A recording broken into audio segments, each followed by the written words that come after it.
Also die erste Frage war natürlich gestellt, dass Herr Santoso sich selber kurz der Community vorstellt, über seinen Werdegang, was ihm hier ja, zu diesem Podium verführt hat. Und als nächstes werden wir auch direkt die offene Fragerunde stellen, dass wir uns einfach jetzt auch hier, auch in der Community, Sie können hier auch gerne im Chat Fragen stellen, die wir dann mit Herrn Santoso stellen, um hier natürlich auch eine gute Antwort zu bekommen. Perfect. Okay, madam. So, Mr. Santoso can tell us a little bit about himself. Oke, Bang Santoso diminta untuk perkenalkan sedikit background tentang diri Abang. Oke, terima kasih. Saya menggunakan bahasa Indonesia, tapi kita akan dibantu Miss Jihan pada malam hari ini. Sebelumnya perkenalkan, nama saya Santoso, saya dari Indonesia. Background pekerjaan sekarang masih aktif di apa Jihannya? Senator ya? Senator, oke. Ya, senator, tapi memang dari dulu saya hobi di networking, sehingga ketika saya melihat RoyalTeam sistemnya bagus, bukan money game, saya ambil peluang ini. Okay, he's saying that he'll be using Indonesian and I'll be translating for him today. Mr. Santoso is a senator from Indonesia, and right now he's still working as a senator, but he has a very great interest in networking even before he started as senator, and he sees that RoyalTeam is not a money game; it has a great scheme. So he's very interested in RoyalTeam and very invested in RoyalTeam now. Okay, sehr interessant. Also zum beruflichen Background von Herrn Santoso, er ist Senator in Indonesien und hat sich aber trotz seiner beruflichen Laufbahn immer für das Netzwerken, also sprich für das Network Marketing, dieses Konzept begeistern können. Und ja, durch RoyalTeam hat er für sich sofort auch erkannt in seiner Position, dass er hier wirklich ein Werkzeug hat mit RoyalTeam, wo ja eine grandiose Zukunft quasi auch bevorsteht. Ja, danke. Ya, pada malam hari ini saya ucapkan terima kasih kepada Mr. Orlando yang pada malam hari ini melalui beliau saya bisa bertemu dengan teman-teman semuanya, khususnya mayoritas teman-teman dari Jerman ya Jian ya, dari Jerman. Dan tentunya saya ucapkan terima kasih kepada moderator dan teman-teman semuanya yang hari ini malam kita malam ya Jihan ya. Hari ini yang kita meeting hari ini yang menyempatkan waktunya. He wants to thank first Mr. Orlando for inviting him and letting him get this opportunity to meet all of you from German. It's night in Indonesia, so good night from Indonesia. Good evening from Indonesia. Hello from him. Also möchte ich an dieser Stelle auch ganz herzlich an Herrn Orlando bedanken, der das Ganze ermöglicht hat, also sprich diesen Netzwerkaufbau so international gestaltet hat, dass es jetzt hier sogar in Europa angekommen ist. Also großen Dank nochmal an dieser Stelle an Herrn Orlando. Und er nimmt sich jetzt auch, wenn es in den frühen Morgenstunden ist in Indonesien, auch die Zeit, gerne hier, trotz der Zeitverschiebung natürlich hier vor der Community zu sprechen und seine Erfahrung jetzt hier mit RoyalTeam mit uns allen hier zu teilen. Thank you. Okay. Are you going to give questions or we just start the presentation? Exactly. We want to start directly with some questions that we have. And yeah, I will ask first, also wir beginnen jetzt direkt die offene Fragerunde. Sie können natürlich, wie gesagt, auch schon in der im Chat reinschreiben, wenn Sie direkte Fragen haben.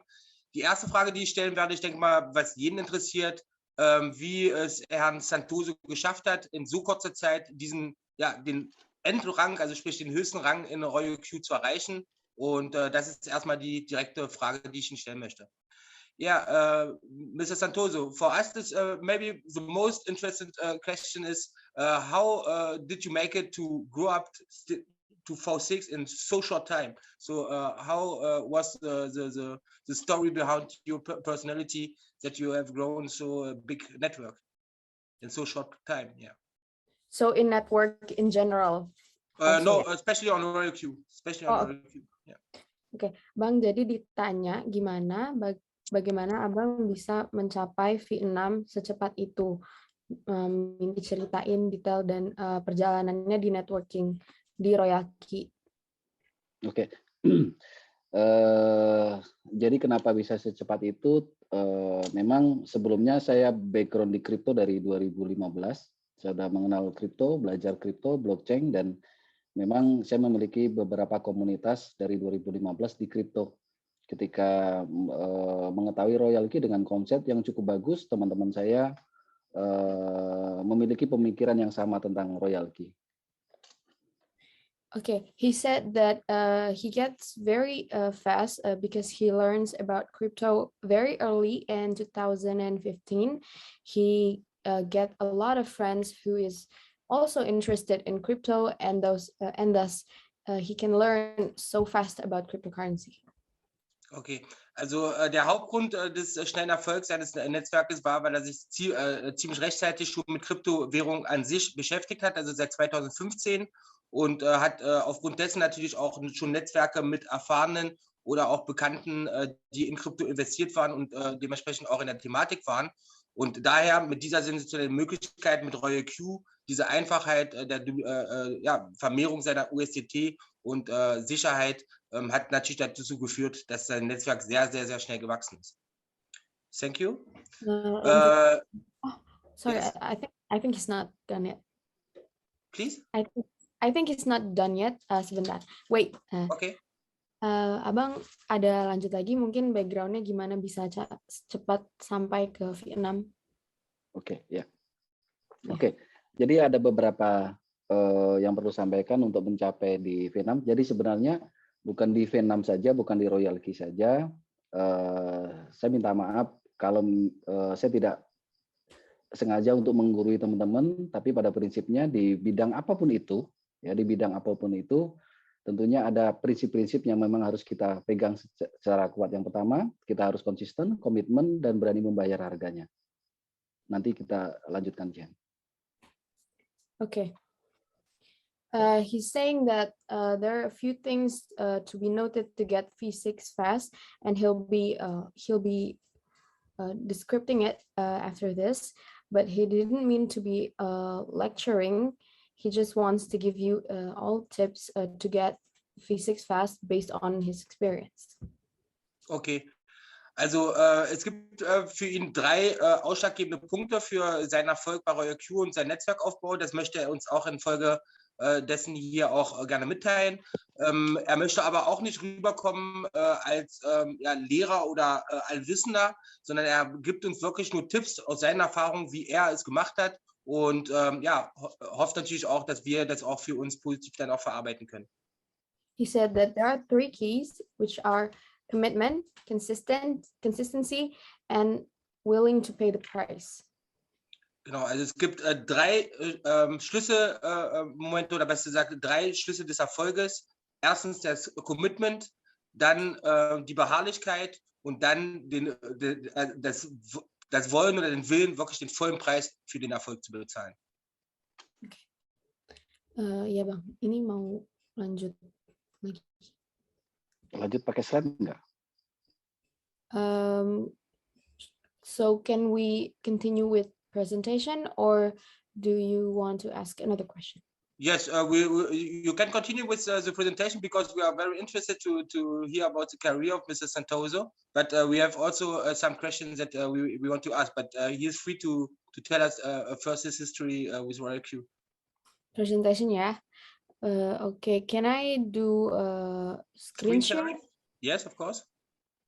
Sie Okay. möchte jetzt den Bildschirm teilen, um uns ein bisschen einige Punkte zu veranschaulichen. Also sprich eine kleine Präsentation auch halten dazu.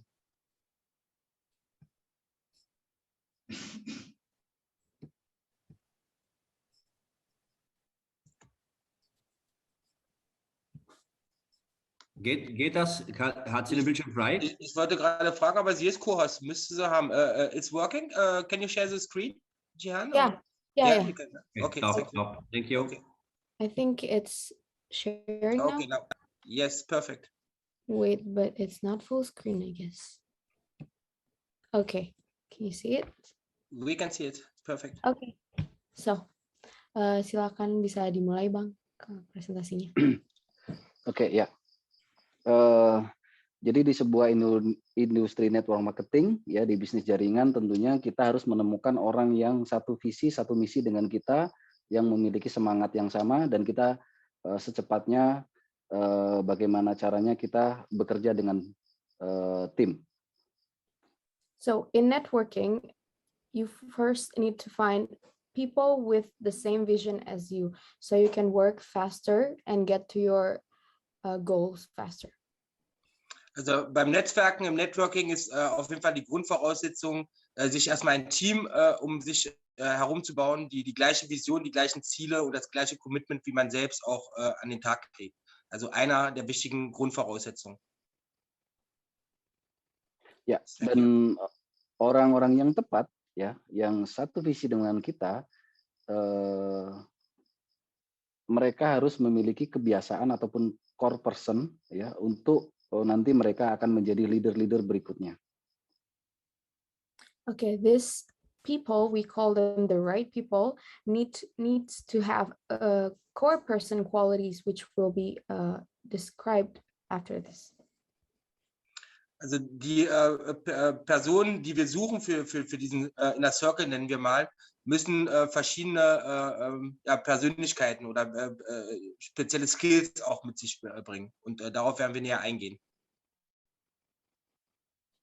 Oke, jadi setiap orang yang join di RoyalTeam, ya, dan mereka selain dia memanfaatkan RoyalTeam sebagai tool, sebagai produk yang bisa membantu dia trading, tetapi ketika dia tahu ada peluang yang besar di networkingnya, ya. Jadi yang pertama adalah yang harus diketahui, yang harus semua V1 orang baru, ya, ketika di RoyalTeam adalah dalam waktu cepat mereka harus memahami dari product knowledge dari RoyalTeam itu sendiri, ya, semuanya dari bid setting, ya. Dari trading, pengetahuan cryptocurrency juga dalam waktu cepat, ya, teman-teman yang baru bergabung, mereka harus menguasai product knowledge dari crypto dan RoyalTeam itu sendiri. Okay. Each person that joined RoyalTeam and wants to develop the affiliate program of RoyalTeam, other than using the bot for trading only, needs to master the product knowledge, meaning they need to know everything about the product they are selling, which is the bot itself. This includes the basic about cryptocurrency and trading in cryptocurrency and the batch settings in the robot application itself, and then about money management. They need to master all about that. Also es ist ganz wichtig, dass wir auch unterscheiden. Also sprich unter normalen Kunden, die den Bot nutzen, um als Kunde hier Profit zu erzielen. Aber diejenigen, die erkennen das Potenzial eines Netzwerkes, also sprich den eigenständigen Aufbau einer Community dieses Produktes, müssen erstens sich zu 100% auch mit dem Produkt auseinandersetzen, also wirklich tiefer in die Materie Cryptocurrency, Blockchain und Co. reinarbeiten. Sie müssen dementsprechend auch ja, ihren Kontaktkreis so ausrichten, dass sie halt auch diese Zielgruppe auch finden halt. Ne? Thank you. Okay. Ya, karena sebenarnya di luaran sana seharusnya sih mereka tertarik dengan RoyalTeam dengan konsep yang cukup bagus ini. Cuma masalahnya kadang kita tidak begitu memahami dari RoyalTeam itu sendiri dan sistem RoyalTeam itu sendiri. Itu yang membuat kadang agak sedikit lambat di networkingnya. Okay, because actually he thinks that this product, the RoyalTeam bot itself, is actually a good product, very good product, and people should be interested because, well, it makes money, it helps you to trade. So sometimes it gets hard when you want to sell, but you don't know about the product itself, even if the product itself is a good product. Genau. Also wir können uns darauf einig sein, dass wir hier eine gute Dienstleistung haben, also sprich ein gutes Produkt. Und wie bei allen guten Dienstleistungen und Produkten geht es darum, diese natürlich nach außen zu tragen, also sprich nach außen zu kommunizieren, um hier Kunden und potenzielle Partner und Kunden zu finden. Und die gleichen Herausforderungen natürlich auch, stellt sich natürlich auch im klassischen Verkauf, dass man hier natürlich auch erstmal an die Kunden rankommen muss. Ya. Langkah selanjutnya ketika kita dan tim kita V1 mereka sudah mengerti dan paham tentang produk knowledge dari RoyalTeam, ya. Selanjutnya adalah yang mereka harus lakukan adalah memiliki 100 list daftar nama wajib tertulis. Lanjut atau mau dilanjut dulu nggak Bang? Okay. So the next thing after you become V1, you activated your bot. The next thing you and your team should do is, after understanding the product knowledge, the next thing you should do is to make a list of names consisting of 50 to 100. Well, he's recommending 100 names in a paper. Those names which you are going to invite to RoyalTeam. Also wenn man sich für den Step entscheidet, das Ganze professionell anzugehen und dementsprechend auch einen eigenständigen Community-Aufbau aufzubauen, ist, wie gesagt, Step 1, sich erstmal die Produkt-Knowledge zu holen und mehr tiefer eintauchen in die Materie der Cryptocurrency. Der nächste Schritt ist, sich eine Liste zu machen von 50 bis 100 Kontaktpersonen, also wirklich handschriftlich eine Liste zu machen mit 50 bis 100 Personen, für die dieser Service oder die Dienstleistung, welche ein Geld vermehren tut, interessant werden könnte. Ya, setelah kita memiliki daftar nama, tentunya syarat untuk menjadi core person selanjutnya adalah selalu ya memanfaatkan waktu kita untuk kita bisa masuk Zoom dan mengundang mereka ke Zoom meeting di RoyalTeam. Okay, the next thing after having lists of names, you need to always use your time to invite them to join Zoom meetings, to explain them about RoyalTeam, to introduce them about RoyalTeam. Und der nächste folgende Schritt wäre, die laufenden Zoom-Präsentationen in den jeweiligen Sprachen zu nutzen, um die möglichen Interessenten hier die Informationen aus erster Quelle sich darüber informieren lassen zu können. Thank you. Ya. Thank you, Bang. Syarat untuk menjadi core person selanjutnya adalah selalu berkoordinasi dengan tim sponsor dan tim V2, V3, V4 di atasnya. Lakukan itu terus-menerus, koordinasi dan konsultasi. Begitu pentingnya di sebuah bisnis kita harus melakukan konsultasi. Oke, mau perlu ditambahin nggak Bang untuk join, untuk invite kalau misalnya offline? Misalnya mereka udah bisa offline. Yeah. Okay, yeah. Okay. Bisa offline ya? Other than inviting them to join Zoom meetings, you can also try inviting them to maybe a coffee break to talk about RoyalTeam if the conditions allows you to go outside. And then the next thing to do is to coordinate with your sponsor, with the direct sponsor above you or the higher ranks above you. Let's say your sponsor has a higher ranks above him. You can consult with them. You need to discuss about RoyalTeam and consult anything you don't know. You need to ask to them. Genau. Der nächste mögliche Schritt wäre natürlich auch in den Offline-Bereich zu gehen, also sprich die Kontakte, wo es sich anbietet, natürlich dann auch im persönlichen Gespräch, beim Kaffee oder bei sich daheim, dementsprechend hier auch den direkten Kontakt zu suchen, um hier die Informationen zu übergeben. Hier dürfen wir auch nicht zögern, die Community, also sprich die aus dem Netzwerk Übereinstehenden, die mehr Erfahrung haben, hier mit einzubinden. Also sein Knowledge kam auch daher, dass er hier die Leute über sich mit einbezogen haben, um das Fachwissen noch mehr reinzutragen und hier die Unterstützung zu bekommen, um die Kunden dementsprechend auch zu RoyalTeam zu bringen. Ja. Oke. Ya.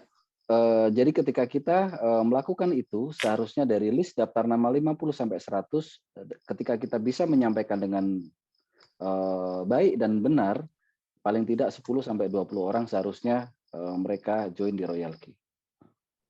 Paling tidak, sorry Bang, 10 atau? 10-20. Okay. When we do this the right way and we communicate well, out of 50 to 100 list of names that we made before, there should be at least 10 to 20 people who joined, and that is a very good start. Und wenn wir genau diese Steps Step by Step so abarbeiten und dementsprechend auch unsere Kontaktliste von 50 bis 100 Personen nach diesem Schema abarbeiten, hat man in der Regel eine Quote von 10 bis 20 Personen, die diese Information für sich positiv verwerten und dementsprechend auch dem Business joinen. Yes, thank you. Ya, Okay. Selanjutnya adalah koordinasi dan konsultasi. Begitu pentingnya sebuah bisnis, kita harus selalu melakukan koordinasi dan konsultasi. Ya, dengan melakukan koordinasi dan konsultasi, kita benar-benar bisa terarah. Ya, dan pastikan kita selalu berkoordinasi, berkonsultasi dengan tim V2, V3, V4 di atas kita. Okay, he's adding about the coordinating and consulting in business, in any kind of business. Coordinating and consulting with a person who is more experienced is a very important thing to do, because by coordinating you will be more directed of your goals, which one you want to achieve and how to achieve it. Genau, also ein ganz wichtiger Punkt ist auch die Koordination, die Kommunikation im Business, also sprich das Business von Anfang an professionell anzugehen und dementsprechend auch viel zu koordinieren mit seinen Teampartnern, aber natürlich auch mit den Uplines und ja, mit dem Rest der Community, aber auch das Commitment, also sprich, dass man hier auch das Business professionell angeht und dementsprechend sich auch klare Ziele setzt und diese auch wie im herkömmlichen Business auch abarbeitet. Thank you. Ya, karena ketika kita sering melakukan koordinasi dan konsultasi, maka kita akan bisa melihat permasalahan. Ketika kita tahu permasalahan, maka kita dengan bisa cepat untuk bisa mengambil tindakan solusi.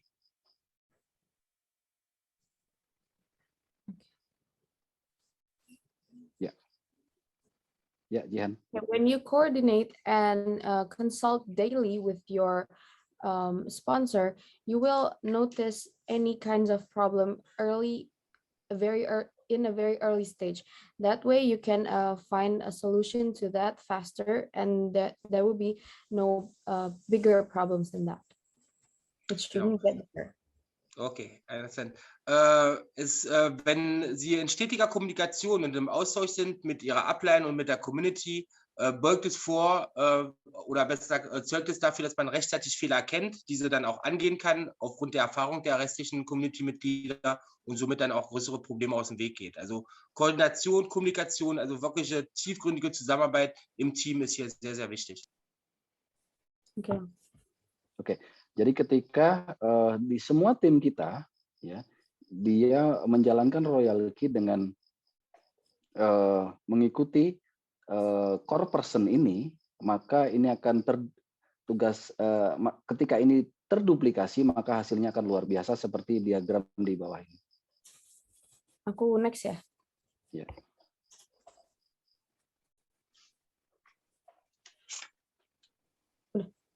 Okay. Yeah. If each of your team follows this tips of being a core person, having a core person characteristic, it will be duplicated to everyone under them, and it will give you great results.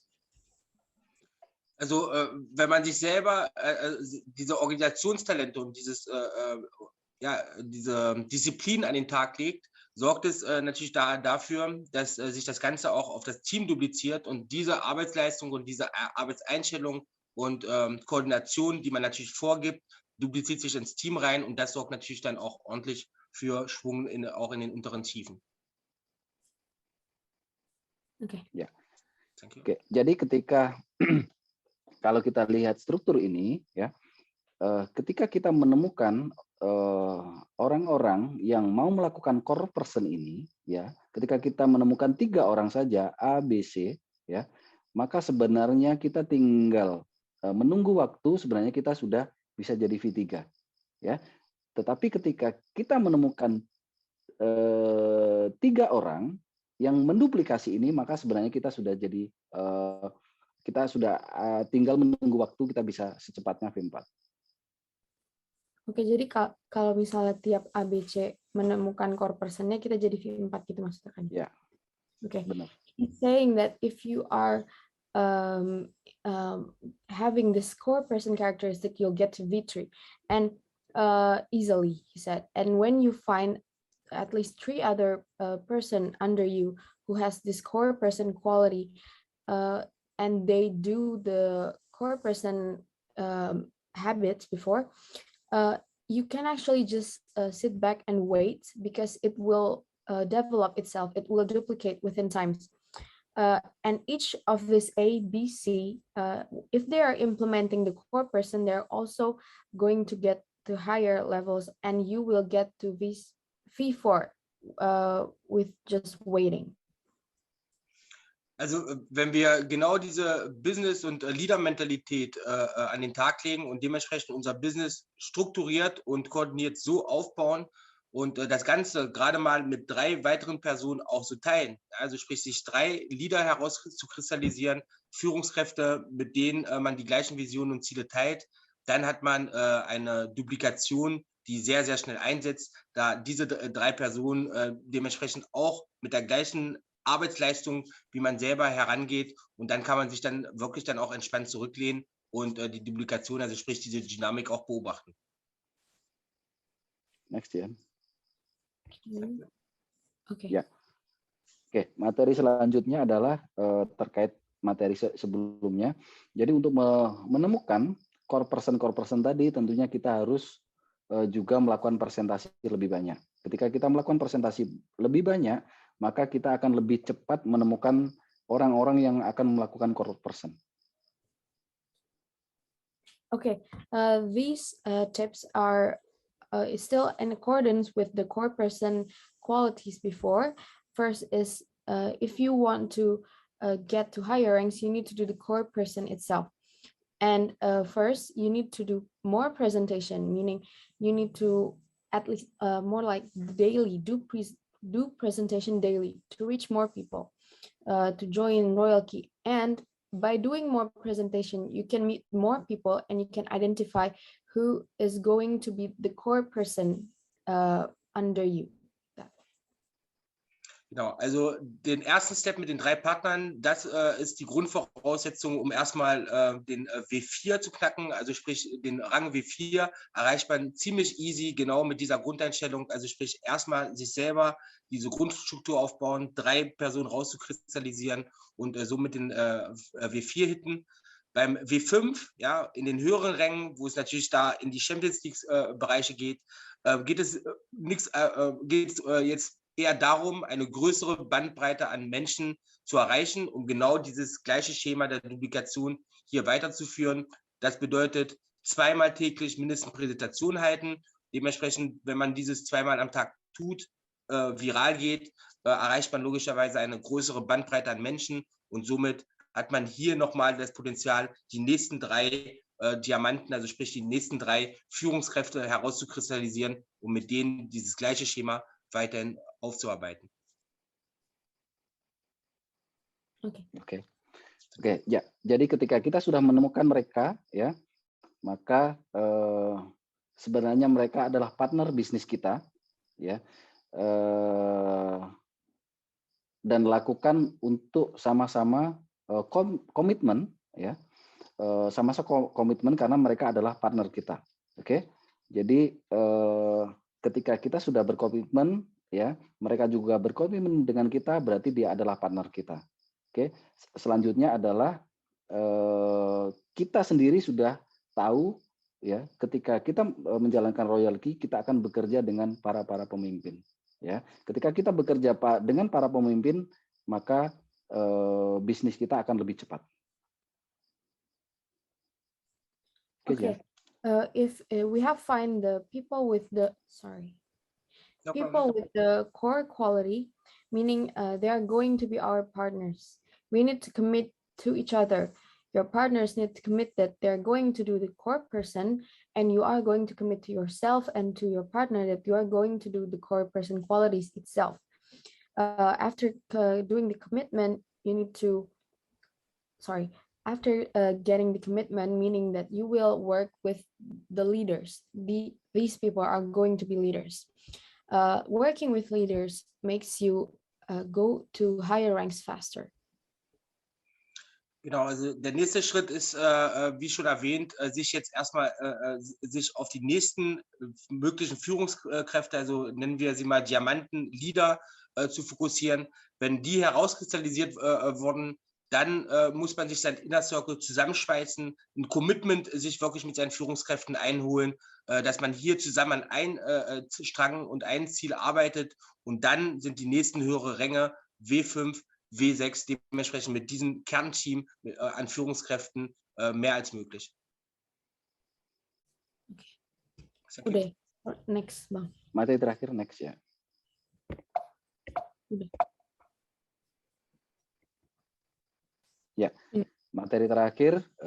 Jadi sebenarnya kita harus selalu melakukan dengan komitmen, konsisten, dan kita bisa mengafirmasikan. Artinya apa?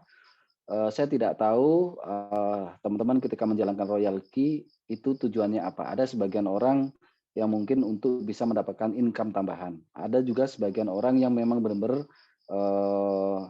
menjadikan Royal Key sebagai alat untuk bisa mewujudkan impian-impian terbesarnya. Ya, karena di beberapa teman-teman ya di beberapa negara mereka benar-benar bisa mewujudkan impiannya dari Royal Key. Dan ketika kita benar-benar mengetahui ya apa sebenarnya yang akan kita capai, apa yang sebenarnya akan kita kejar, maka itu akan semakin mempermudah kita untuk menjalankan Royal Key. Okay, so basically what you need, the tips from him is to have commitment, to be consistent, and do affirmation continuously every day. He's giving highlight on this affirmation. He doesn't know what each of your goals in joining Royal Key is, whether maybe you want to gain more income, side income, or even you join Royal Key to make your ultimate dreams or goals come true, because there are these kind of people who joined Royal Key to make their dreams come true in any parts of the world. People are joining to make their ultimate goals or dreams come true, and it can happen if you believe and if you affirm. By affirming it to yourself, the universe will help you to achieve it. Ja, also do it, die Übersetzung sagt es selber, wir müssen es einfach tun. Also was wichtig ist für den erfolgreichen Aufbau seines Business hier, ist das Commitment, also sprich das Commitment zu Royal Q, zu seinem Geschäftsmodell und zu seiner Arbeitseinstellung. Consistent, die Beharrlichkeit, wirklich dran zu bleiben, ja, also sprich auf den Weg hin kommen nun mal viele Steine, und das ist im unternehmerischen Sinn immer das Gleiche, also sprich Beharrlichkeit und sich das Ganze immer wieder zu bestätigen. Ja. Viele von uns, meint Herr Santoso, entscheiden sich bewusst für ein Geschäft, für ein Business, wie es Royal Q beispielsweise darstellt, um eigene Wünsche, eigene Vorstellungen, eigene Träume zu verwirklichen. Und da ist es wichtig, sich das dann jedes Mal auch wieder zurückzuholen, wenn dann gerade auch harte Zeiten kommen, warum man eigentlich ein Business angestoßen hat, warum man den Weg in die finanzielle Freiheit beispielsweise sucht. Und das Ganze continuously, every day, jeden Tag aufs Neue, diesen Prozess für sich selber als Autodidakt, ja, sich das quasi anzueignen und dementsprechend auch immer wieder vorzuholen. Ja. Ya, di terakhir presentasi saya ada sebuah perumpamaan ketika kita menjalankan sesuatu, ya, ketika kita pengen mengejar sesuatu itu kita harus melakukan dengan cepat, ya, seperti seorang pendaki gunung. Ketika kita mendaki sebuah gunung, ya, cara yang paling baik adalah kita harus melakukan dengan cepat di awal. Kenapa? Ketika kita bisa melakukan lebih cepat di awal, maka kita akan bisa lebih cepat di tengah-tengahnya. Ya, ketika kita sudah mencapai di tengahnya, ya, maka sebenarnya alam bawah sadar kita sudah mengenali puncak gunung. Ketika alam bawah sadar kita lebih mengenali puncak gunung karena puncak gunung itu indah, maka sebenarnya kita tidak akan merasa capek karena alam bawah sadar kita sudah mengenali. Jadi lakukan ini dengan cepat, ya. Kerahkan semua sumber daya yang ada untuk secepatnya berada di tengah-tengah. Okay, he's saying that if you're trying to achieve something, you need to achieve it as fast as possible as you can.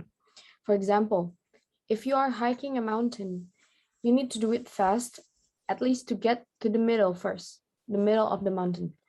Then your subconscious will instantly recognize the top of the mountain, the breeze, the air, the beautiful sight of the top of the mountain, and it will motivate you, and the rest of the hike will not be hard because you and your subconscious already understand that you are already halfway, and you will not be unmotivated because of that, because you are already in the middle. So do it as fast as possible, at least to get to the middle. Okay, genau. Erfolg liebt Schnelligkeit. Also sein Geheimrezept ist auch, dass er sagt, man muss sein Geschäft, wenn man sich dafür entscheidet, so schnell wie möglich angehen. Ja, also sprich, sofort den Turbo einschalten. Warum?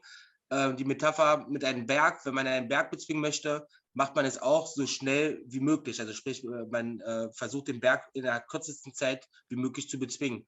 Und wenn man Vollgas gibt und am Mittelpunkt des Berges schon mal angekommen ist, sieht man schon mal die schöne Aussicht, man sieht die Zugspitze schon in greifbarer Nähe, man sieht die wunderschöne Natur und dementsprechend ist die nächste Hälfte des Weges bis zur Spitze des Berges dann auch nicht mehr so hart und dementsprechend auch für jeden greifbar. Also Success Love Speed, wir müssen das Geschäft von Anfang an mit Schnelligkeit und Präzision angehen. Oke, terima kasih teman-teman. Mudah-mudahan materi sederhana ini bisa bermanfaat untuk teman-teman semuanya. Ya, pastikan teman-teman bekerja di RoyalTeam dengan bekerja secara tim, ya seperti tim sepak bola Jerman Panzer, kalau nggak salah ya Jihan ya. Tim Panzer Jerman. Ya, mereka selalu menang karena mereka bekerja dengan tim. Thank you. Okay, he's saying that he thanks all of you for listening. He said that he hopes that this presentation can give you motivation, can give you tips on how to get to higher ranks. He said to do it like Panzer team, and to do it like the German soccer team. You can do it. Also er meinte, er ist wirklich froh darüber, hier auch mit uns heute seine Story teilen zu können und er ist wirklich davon überzeugt, dass wir gerade auch hier im deutschsprachigen Raum RoyalQ sehr, sehr erfolgreich zu sehr großer Community führen können und die deutschen Tugenden, ja, also wir sollen durchmarschieren wie Panzer und dementsprechend auch wie die deutsche Nationalmannschaft, die ja in der ganzen Welt natürlich dann auch für ihr Success auch bekannt ist, diese Attitude auch in unser Business legen. Thank you, Mr. Santoso. Danke. Okay, dann würde ich sagen, starten wir eine offene Fragerunde. Ich sehe gerade, Patrick hat sich auch eingeschaltet und hätte da auch so 2, 3 Fragen noch. Und wie gesagt, der Rest der Community kann gerne unten in den Chat reinschreiben, wenn da noch spezielle Fragen sind. Ja, Patrick. Achso, hoppala, muss ich entmuten? Kleinen Moment. Wo bist du?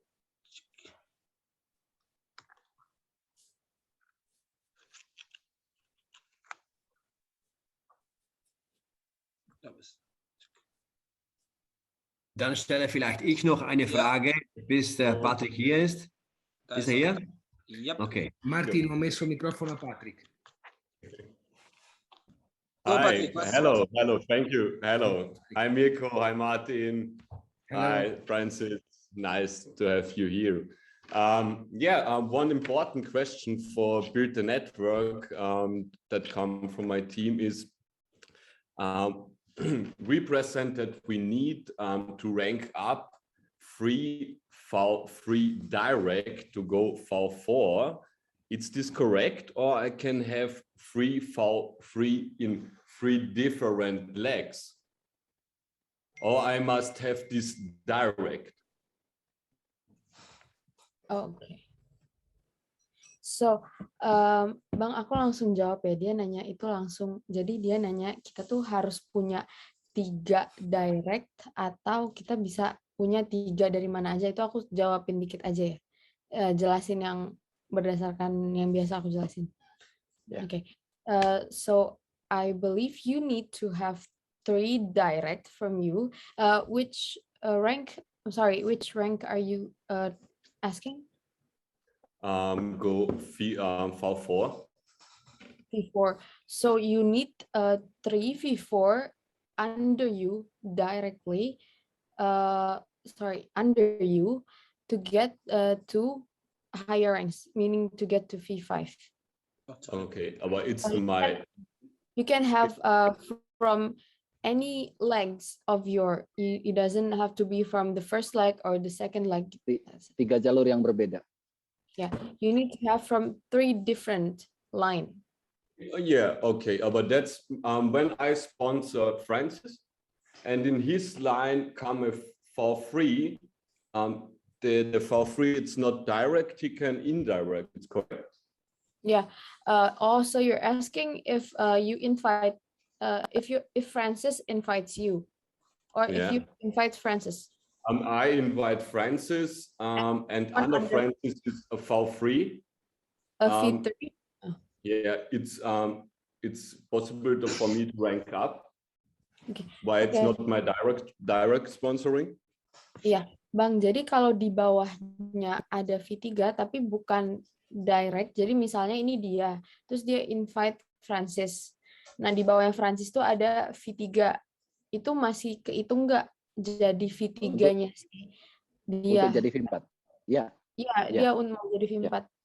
Ya. Oh, jadi yang direct langsung itu V2. V2 harus 3 langsung yang kita sponsori. Tapi untuk peringkat selanjutnya kita bisa menggunakan kedalaman untuk naik peringkat. Oh, jadi cuma untuk V2, untuk naik ke V2 ya? Ya. Okay. So the direct of higher level of levels under you is only applied to V2 if you are going to get to V2. But for V3 and above, you can get a V3 from any kinds of your line, and it doesn't have to be direct from you. That's perfect. That's good news. That makes the game easier. Okay. That's perfect. good news. That's cool. So, Francis, solltest du jetzt auf Deutsch wiederholen? Genau. Also es ging jetzt nochmal speziell um die Kernfrage. Das hat uns gestern sehr überrascht. Patrick hatte die Info bekommen. Es geht um die Rank Advances. Also sprich ab W3, um von W2 zum W3 zu werden, bräuchte man in der direkten Linie, dachten wir, nämlich die W2 in der direkten Linie. Also sprich, dass man 3 W2 braucht, um halt W3 zu werden. Das Ganze hat sich anders dargestellt, also sprich die direkten oder diese W2 müssen nicht direkt von uns gesponsert werden, sondern es reichen aus 3 verschiedenen Linien kommen. Also sprich, das ist die einzige Voraussetzung. Also sprich, können Sie auch W2 oder W3 in der unteren, 2., 3., 4. Ebene aufbauen. Was das Ganze natürlich deutlich erleichtert, weil man sich nicht auf seine Direkten verlassen muss, dass die higher ranken, sondern auch in den dementsprechenden Linien auch higher ranks für unser Rank Advance dann auch mit dazu gewertet werden. Also sensationell. Okay, Francis, gilt das auch für den Rang V3 oder nur für V4 aufwärts?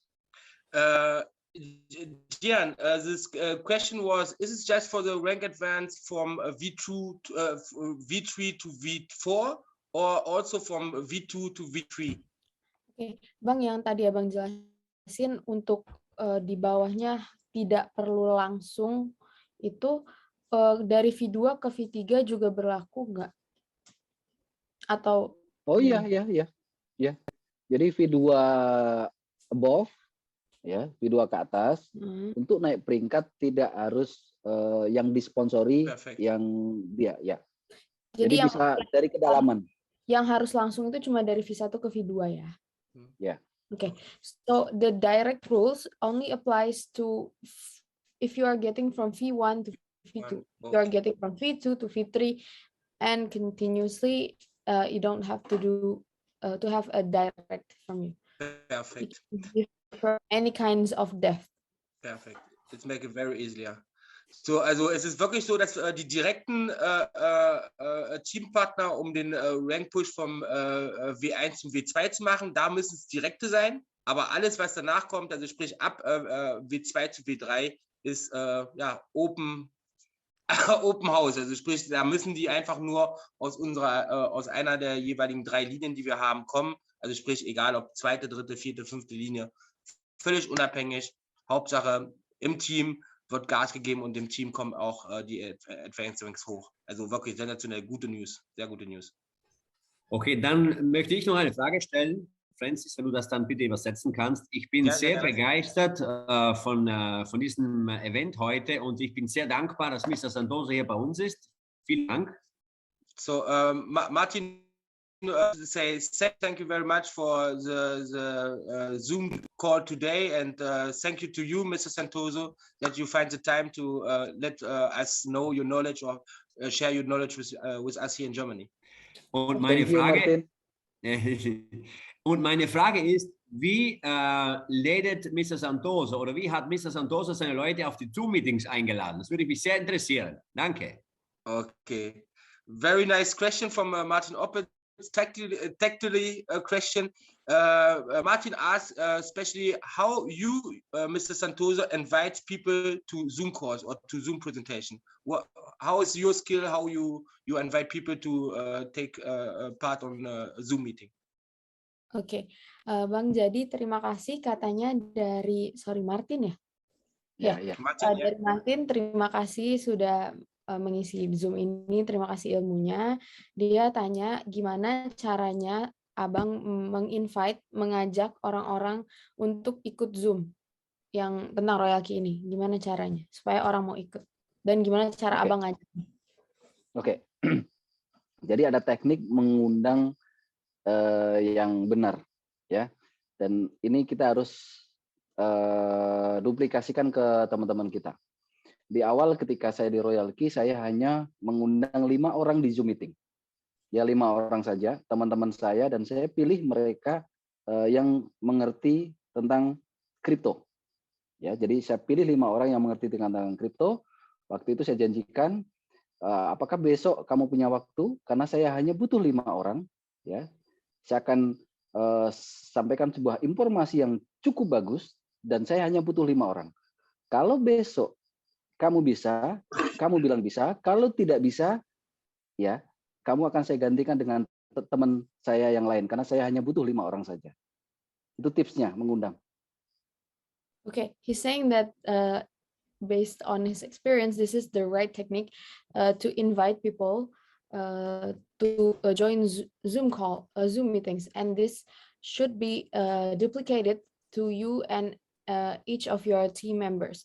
First time, he only invited 5 of his friends, of 5 people that understand crypto. So he asked people, do you want to join this? Because I'm going to share to you a very valuable information. And because you understand cryptocurrency, I think you're right for this. And he asked for their confirmation if they want to or they don't want to. Because if they don't want to, he's going to find another people who wants to join. So you need their confirmation if they want to join.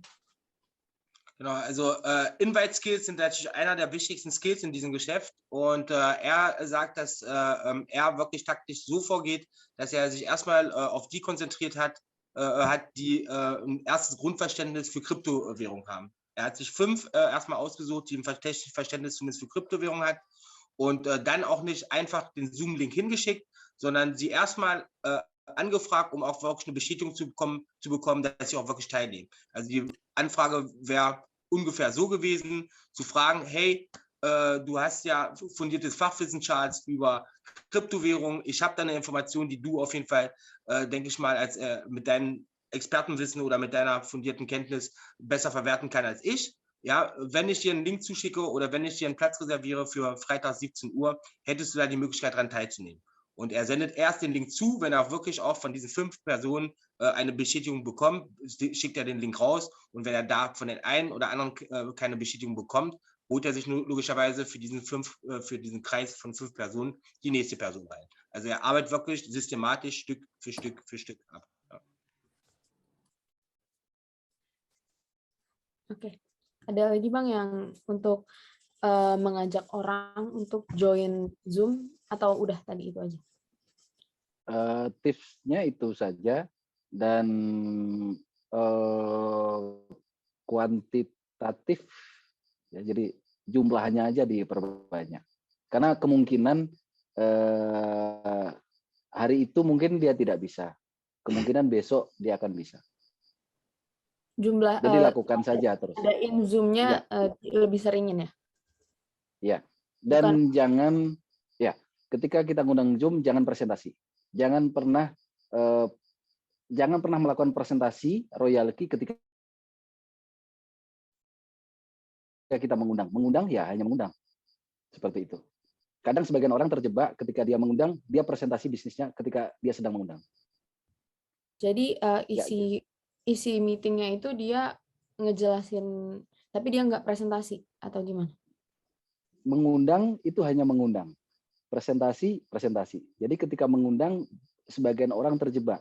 Ada apa kayak gitu ya kan? Boleh dijelasin sedikit. Kadang orang terpancing untuk menjelaskan dan karena tidak cukup waktunya untuk menjelaskan sehingga mereka tidak datang.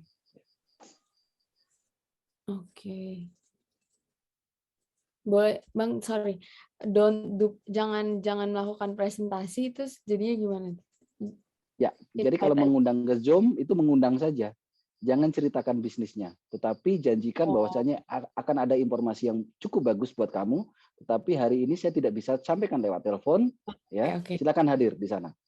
Dan ketika ambil komitmen, ketika kamu tidak bisa hadir, kamu harus konfirmasi ke saya karena saya akan saya akan ya gantikan dengan teman saya yang lain. Siap, oke. So he's saying that the technique you just duplicate it within times, make daily Zoom meetings like that. And one thing to note is when you're inviting people like from chat, like, hey, let's join this Zoom call. Can you join this Zoom call? And that's it. Just invite them. Do not explain about the business itself. Do not explain about royalty.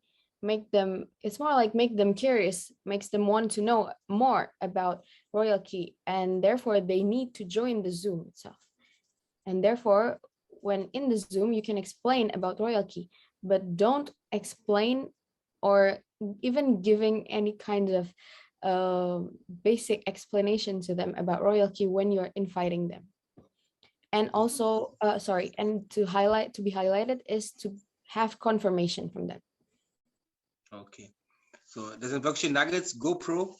Es geht wirklich, bei der Einladung ist wirklich der Schlüssel des Erfolges, weil die Einladung ist der Skill, der sich in das Team runter dupliziert und darum ist es ganz wichtig, das von Anfang an wirklich korrekt zu machen. Also sprich die Einladung zu den Zoom-Meetings, also wenn man wöchentlich seine Zoom-Meetings abhält, 2-3 Mal die Woche und daraufhin wirklich strukturiert immer sich 5 Personen raussucht, daraufhin einlädt, hat man da dementsprechend auch in den Tiefen, also sprich einen sehr schnellen Prozess der Duplizierung. Was war der nächste Punkt? Das heißt, glaube ich, can you repeat just the passage after the duplication? So after that you have say that we need to concentrate on invitation? Yeah, so when inviting people, you shouldn't explain to them what business. Okay. Just invite them, give the time, the link, and their confirmation. Genau, also ganz wichtig beim strategischen Vorgehen der Einladung ist, was die meistens auch da dementsprechend auch schon falsch machen, nicht zu viel oder auch fast gar nichts vom Business zu erzählen. Weil die Person sollte die Information ungefiltert in der Präsentation bekommen.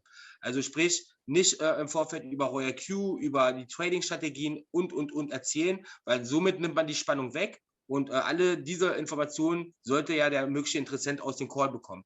Darum ist eine Präsentation, also eine Einladung wirklich kurz zu halten. Was ganz wichtig ist, sich bestätigen zu lassen, dass die Person auch wirklich an den Call teilnimmt und dementsprechend das Ganze auch zu affirmieren und dann im Nachgang dann ja, ihn wieder abzuholen nach dem Call. Okay. Oke, Jihan. Okay. Okay. Ada lagi? Any more Tambahan, Jihan, questions? tambahan. Oh, Tambahan. sorry. Ya. Ja, Jadi, da habe ich noch eine Frage. I think Mr. Santoso wants to add something. Okay, soll ich fertig, glaube ich, ne? ya, tambahan. Jadi, karena ini di dalam ini adalah member semuanya, pastikan tim leader V3 ataupun V4 ketika membuat Zoom meeting, presentasinya jangan lebih dari 45 menit. Dan lebih perbanyak dengan tanya jawab di akhir. Itu, Jihan. Okay. I believe this is of a member of Royal Key here. He said that, well, all of you are team leaders now. Team leaders need to be aware that when they are doing presentation, they need to do it in 45 minutes or less, under 45 minutes. And when doing presentation, do more for a question and answer forum, more than the presentation itself. Okay. Da Herr Santoso davon ausgeht, dass hier alles Führungskräfte, also zukünftige Leader hier in der Community mit bei sind, geht es darum, Präsentationen zu halten. You must repeat. I just the last one, please. You need to have 45 minutes or less. Genau, exactly. Genau, so es geht da speziell darum, Präsentationen wirklich kurz zu halten, also maximal 45 Minuten, im besten Fall sogar noch weniger und die dementsprechend auch in einer offenen Frage-Antwort-Runde auch zu gestalten. Also sprich keine durchgezogene, monotone Präsentation, sondern eher kurze Präsentation und dann darauf eingehen, eine offene Frage-Antwort-Runde zu machen, so dass alle Teilnehmer hier interaktiv mitwirken können. Okay. Dann möchte ich noch eine Frage stellen, Francis. Oh, masih ada tambahan? Ada yang tertinggal. Ya, I think sorry. he wants to add something. Ya? Ya, dan setiap Zoom yang sifatnya banyak, ya, maksudnya Zoom yang dibuat leader, selalu tampilkan testimoni. Karena di marketing itu sebenarnya testimoni itu begitu sangat penting. Maksudnya ini untuk yang bahkan untuk ada Zoom non-member gitu ya, misal ada yang non-member ikut Zoom ya? Iya ya, non-member. Jadi lakukan Zoom untuk nomor seperti di Indonesia. So, in each Zoom that has many participants, if you are inviting many participants to your Zoom, always have testimonials from those who have joined Royal Key and, you know, is successful in Royal Key. Whether give their income or anything to motivate those who wants to join. Bahkan kita bisa kasih nanti ketika teman-teman membuat Zoom, misalnya di Jerman, ya kan, yang Zoom besar, kita bisa masuk untuk testimoni ya dari V5 kita, dari V4 kita yang dari Indonesia kita bisa invite sana. Okay, he's saying that even if even when you're doing big Zoom meetings with many participants, he's willing to join in that Zoom and invite his other friends who are V4, V5 to give more motivation, to give testimonials to your Zoom. If your Zoom is big, well, you need that kind of motivation. Yes, thank you. Sehr interessant.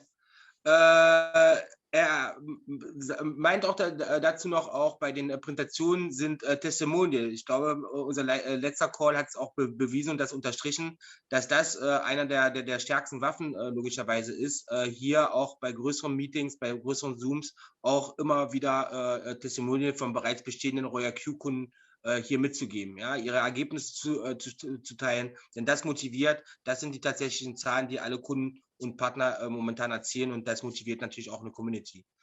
Und Was noch sehr besonders ist, Herr Santoso hat uns auch alle Support ausrichten lassen, also sprich, dass wenn wir größere Zoom-Meetings organisieren und hier auch noch einen Motivationsschub von Speakern brauchen, also aus seiner Linie W4s, W5s, würde er sie gerne auch uns zur Verfügung stellen, damit sie hier auch Live-Testimonial, gerade was das Business anbelangt, hier auch für uns abgeben. Thank you very much, Mr. Santoso. Thank you, thank you. Thank you. Okay. Okay, dann Martin, deine Frage? That's it. He's done. Meine Frage ist noch, wir bekommen auch manchmal natürlicherweise von Menschen die Frage, wie sicher ist RoyalQ? Wie lange können wir auf RoyalQ zählen? Ja? Dass wir einfach auf RoyalQ eine Antwort kriegen, was er denkt, was da in der Zukunft noch abgehen wird. So the question of the question, what Martin said, what all of us and surely yourself every time people asking us is how long you mean RoyalQ will stay? What you think about RoyalQ in future? What is your personal feeling about RoyalQ, the application and the future with RoyalQ? Oke. Jadi Martin tanya, menurut pendapat Abang, berapa lama RoyalQ akan bertahan dan masa depannya gimana? Kedepannya RoyalQ akan gimana? Pendapat dari Abang. Oke, ya jadi menurut pendapat saya dari sisi ketahanan sistem karena payout yang dikeluarkan dari 120 USDT untuk berlangganan ya developer mendapatkan 36 USDT. Jadi itu sudah di marketing plan-nya tidak ada overpay, Jihan, itu yang pertama. Yang kedua, sampai sekarang dalam kurun waktu 5 sampai 6 bulan ini sekarang sudah digunakan hampir 500.000 pengguna hari ini. Dalam perjalanannya tidak ada kondisi yang fatal, ya artinya developer cukup bagus. Ya, developer IT-nya cukup bagus.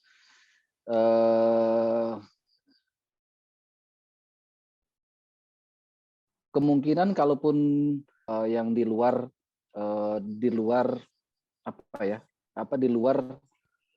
kuasa dari RoyalQ itu sendiri, karena ada beberapa perusahaan yang bisa tutup dari permasalahan eksternal, tapi dari internalnya sih tidak masalah. Payout-nya udah jelas, ininya udah jelas seperti itu.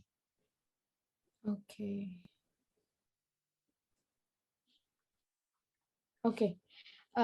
He's saying that based on the system of the network payout itself, the developer gets 36 USDT out of 120 USDT per activation. So there should be no overpay. Logically, there should be no overpay. And as of today, the users, it reaches to 500,000 users, and up until now with that much of users, RoyalQ has no major errors or system malfunctions that affect the trading. It is still working very well. And I'm sorry, Bang, boleh diulang setelah 500 pengguna dan tidak ada kesalahan sistem yang fatal, terus boleh diulang lagi. Ya, jadi kemungkinan kalaupun mereka tutup itu pasti ada faktor eksternal seperti regulasi dan sebagainya seperti itu. So he's saying that even if RoyalQ closes its operation, it's not from internal problems, not from RoyalQ itself. He believes it would, even if it closed, it would be from external factors, whether it be regulations or maybe other kinds of external factors. Okay. Also in puncto der Sicherheit, also ist ja in mehreren Punkten eingegangen. Erstmal puncto des finanziellen Backgrounds der Firma, also sprich mit den $36 für die Aktivierungsfees, die ja schon für die Firma reingehen, verdienen die Developer von RoyalQ ordentliches Geld. Wir müssen bedenken, dass wir jetzt weit über 500.000 Mitglieder sind, also sprich über die Fees werden hier ordentliche Summen eingefahren. Zum Thema Sicherheit an sich, also sprich Langlebigkeit der Firma, macht er sich überhaupt keine Sorgen, weil wirklich ein starkes IT-Team dahinter steht. Wir beobachten es jetzt auch gerade mit den ganzen Updates, also sprich, es sind keine gravierenden Probleme oder irgendwelche Beanstandungen, seitdem die App gestartet ist, zu verzeichnen. Darum weiß er, dass er auf den technischen Part von RoyalQ, also sprich vom Fachlichen, komplett vertraut, da die Kundengelder ja sowieso bei Binance liegen, also sprich diese Unterscheidung ist, glaube ich, auch jedem klar, haben wir hier auf jeden Fall das Risiko nicht auf unserer Seite, also sprich, dass wir hier schon mal safe sind. Das Einzige, was passieren könnte, ja, da muss man auch ehrlicherweise sagen, das ist ja ein Zukunftsmarkt, werden mögliche Regulatorien, ja, dass das eine oder andere Land jetzt beispielsweise entscheidet, dass RoyalQ hier in der Form nicht handeln kann oder Kryptowährung an sich jetzt da auf einer oder anderen Stelle dann nicht genehmigt werden kann. Aber insofern trifft es ja dann nicht nur RoyalQ, sondern die gesamte Industrie. Und somit haben wir aber trotzdem das gute Gefühl, dass unsere Gelder ja bei beiden safe liegen. Also sprich, haben wir insofern auch gar kein Risiko. Und das ist das, was ihn sehr ruhig bestimmt, dass wir hier wirklich gutes Gewissen sein können. Und darum auch der Erfolg dieser App. Okay. Vielen Dank. Okay. Ich sehe eine Frage, der David Kamara have a question. Ich muss mal gucken, ob ich dich freigestaltet bekomme. Wo bist du? Martin, kannst du das vielleicht machen? Den David Kamara? Da.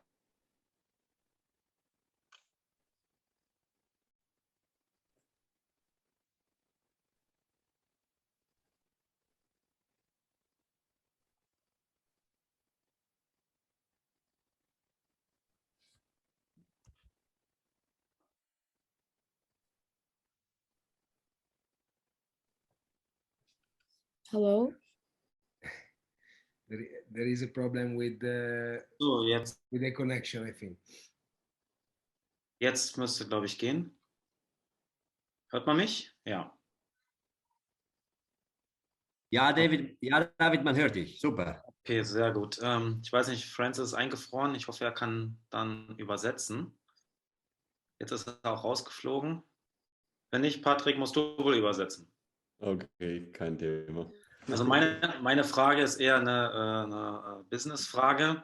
Wenn man Kunden hat, die größere Summen haben zum Investieren, wie zum Beispiel 5 Millionen, 10 Millionen, haben die Möglichkeit, einen direkten Zugang zu RoyalQ irgendwie zu bekommen, um dort eben die Gespräche zu führen, um dort solche Summen auch verwalten lassen zu können über die App? Gibt es da Möglichkeiten? Okay, thank you, David.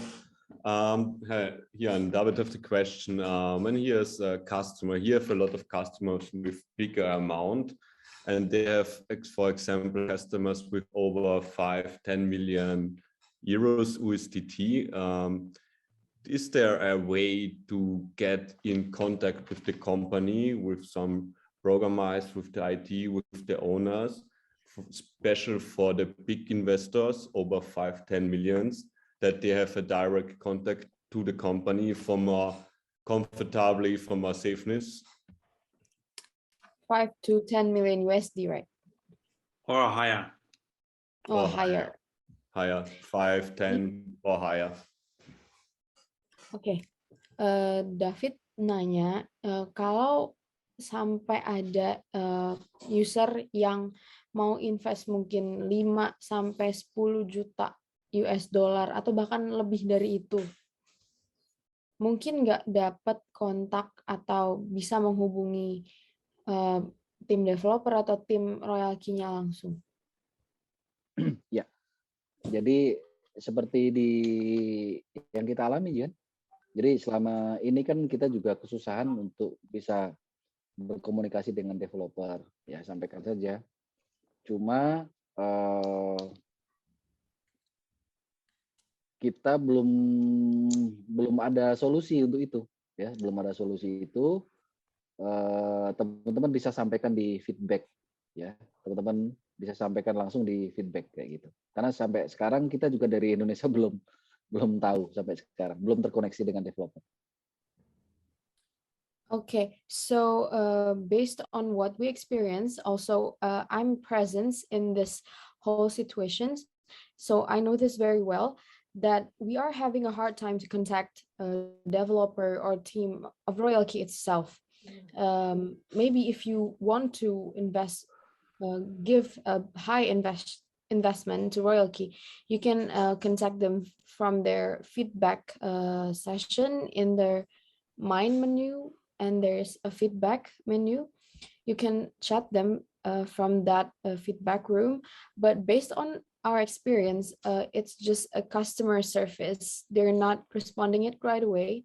They're just forwarding it to the higher level of their team, like the developer and managers. But even up until now, we are contacting them to contacting them about substantial matters, and they haven't responded about that. The developer team that we want them to forward the message. Oh, okay, I think Francis is not here yet. Yeah. Sorry, Francis. No problem. Ja, sie hat halt gesagt, Get unmute. Francis is here. Is he here? Yes, I can see him. Claude Francis. Okay. He cannot unmute himself, I guess. Francis. Wir müssen ihn entmuten. Martin oder Mirko. Könnt ihr und Francis mal in Co-Host gehen? Yes. Jetzt. Yes, now. Ja, sorry, da bin ich wieder. Mein Internet ist gerade abgestürzt. Sorry. So, I'm back. Hast du die Antwort von ihr noch mitbekommen, oder? Es ging wegen Kundensupport. Genau. Ja, genau. Ja, wegen der Antwort. Okay, also die Antwort war, ich denke mal, das war eine Frage jetzt bezüglich des Kundensupport, wie er dort angeschrieben werden kann, wer da dort erreicht wird. Die Antwort darauf war, bitte? Im Endeffekt hat der David eben die Frage gestellt, wie es aussieht, wenn man einen Kunden ab 15 Millionen Euro hat, ob es da eine Möglichkeit gibt, zum direkten Kontakt zur Company. Und darauf gehend hat sie, glaube ich, gerade die Antwort gegeben. Das war extrem lang und das habe ich jetzt dann auch nicht. Vielleicht kann sie es einfach nochmal wiederholen. Ja, jetzt verstehe ich auch den Zusammenhang. Also die Antwort darauf war gewesen, dass das natürlich auch ein einfacher Erstansprech-Support ist. Also sprich, auch solche Fragen können dort an den Support gestellt werden und sie werden dann von dort aus an nächsthöchster Stelle weitergeleitet, wo dann dementsprechend auch eine Person dann auf den jeweiligen Kunden darauf zurückkommen, um da die korrekte Antwort darauf zu geben. Also auch diese Frage kann da gestellt werden, wird dann halt dementsprechend an die speziellen Abteilungen weitergeleitet. Also man kann nicht erwarten, das ist das, was sie damit sagen wollte, direkt eine Antwort zu bekommen, weil das ist dann wirklich der erstmal Helpdesk, Erstkontakt und die leiten das dann in die Fachabteilung dann weiter.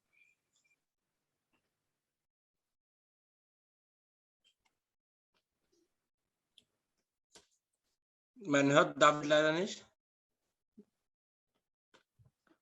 Kann man ihn freischalten? Mirko, puoi ancora dare il microfono a David? Chiaro. Okay, ich bin freigeschaltet. Ja, jetzt, Okay.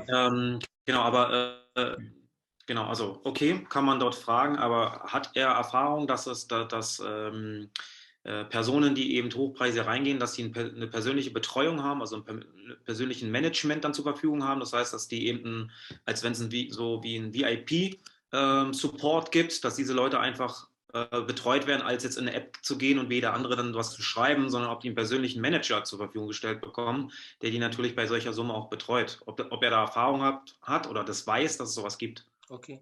The question, Mr. Santoso, was especially if you get experience with high-ticket clients, some clients who go in with 25,000, 50,000 and plus, if a RoyalQ has the possibility to get like a VIP ticket. So because for special clients with higher invest, if the company have the possibility to stay in contact directly, to have the opportunity to bring clients with the company directly in contact for a better trust when it's going for high tickets. Okay, so basically you're asking if there are user with a high investment, 25,000 above, let's say. Million. 25 million. Yeah, it's 500,000 and plus. So the question is more if Mr. Santoso himself has experience with this kind of clients, and if RoyalQ give us special offers for this, or say, okay, because it's a client with more capital, we can invite him maybe in the office to learn more about the company, for example. Okay, I can actually answer this myself, but to be polite, Okay. I'm asking No to Mr. Santoso first. Bang, jadi ditanya kalau misalnya ada yang trading tinggi, bahkan mungkin mulai dari 500.000 lah, itu apakah ada privilege, ada mungkin VIP, akses untuk kontak sama siapapun di RoyalTeam, mungkin ada offer atau VIP atau privilege lain lah selain kontakan sama manajemen RoyalTeam. Ada nggak? Sampai sekarang sih nggak ada, Jian, ya, karena sebenarnya kan dana kita itu ada di Binance ya.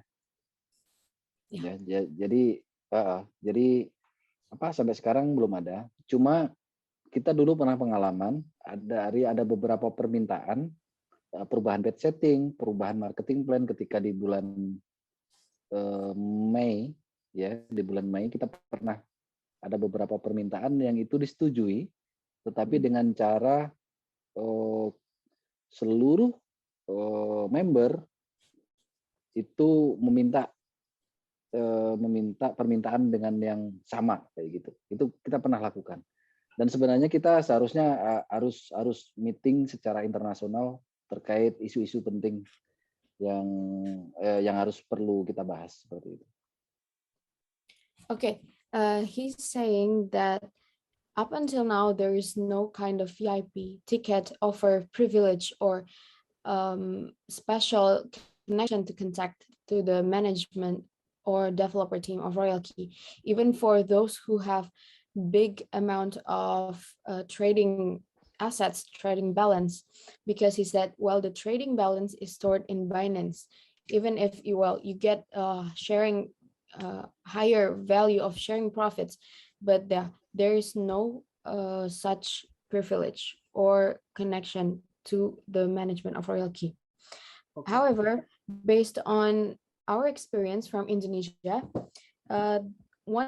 there was one time around May where we are requesting to have a improvement in a batch settings of RoyalTeam, and it was approved. It was responded very well by RoyalTeam. We were giving them some message we are sending them the same message via the feedback chat. So all of the members from Indonesia who are under him was told to send out the same message. So I think it really notify the customer service or the one handling the feedback service in RoyalTeam, and they did heard our message and made an improvement to the batch settings. I think, Mr. Santoso thinks that we need an international meeting, because this kind of question has been asked for so many times by even international or national from Indonesia. We need to have international meeting to discuss on how to contact RoyalTeam, on how to deliver these messages to the management team or developer team. Genau, also vom thank you first. Vom Grundkonzept her sieht es ja so aus, dass RoyalQ ja nichts, also unabhängig von der Summe, die auf Binance oder derjenige da draufpackt, der nichts damit im Direkten zu tun hat. Ja, und darum gab es vom Konzept auch her nicht was angedacht ist im Bereich VIP-Ticket oder privilegierte Kunden, weil im Grunde genommen bezahlen ja trotzdem alle die gleiche Mitgliedschaftsgebühr. Aber trotz alledem ist die Firma sehr zugänglich, also sprich, geht natürlich auf Kundenwünsche und auch Kundenanfragen ein. Das sieht man beispielsweise die ganzen Settings, also sprich diese Batch-Settings und Aufbereitung des Backoffice ist auch auf Grundlage von vielen Anfragen aus dem asiatischen Bereich gekommen, da doch das Ganze noch besser, also sprich noch bildlicher und besser aufzustellen. Also sprich, dass die Firma dort auch reagiert. Und zu dem Punkt dieser Frage speziell, was man macht, wenn man größere Kunden hat, die mit größeren Kapitalen auf ihre Assets traden lassen wollen, hat er selber schon angestoßen, dass hierzu demnächst auch ein internationales Meeting stattfinden soll, wo weil diese Anfragen kommen jetzt auch primär auch viel aus dem asiatischen Raum, aber auch allen anderen Ländern, dass diese Frage immer wiederkehrt, was können wir tun, wenn wir halt größere Partner haben, die halt mit größerem Volumen traden können. Grundauslage jetzt erstmal, wie er es schon gesagt hat, ist, dass es da keine besondere Privilegierung gibt, ja, weil man es so an sich nicht privilegieren kann, ja, weil es ist unwichtig, wie viel Geld er da drauf liegen hat. Die Servicegebühr ist die gleiche, aber langfristig gesehen, weil die Frage halt sehr oft vorkam, wollen Sie das anstoßen, dass hier demnächst auch mal ein Meeting zu stattfindet und sich RoyalQ vielleicht hier was einfallen lässt, ja, mit Come-Togethers oder es gibt ja viele Möglichkeiten, genau.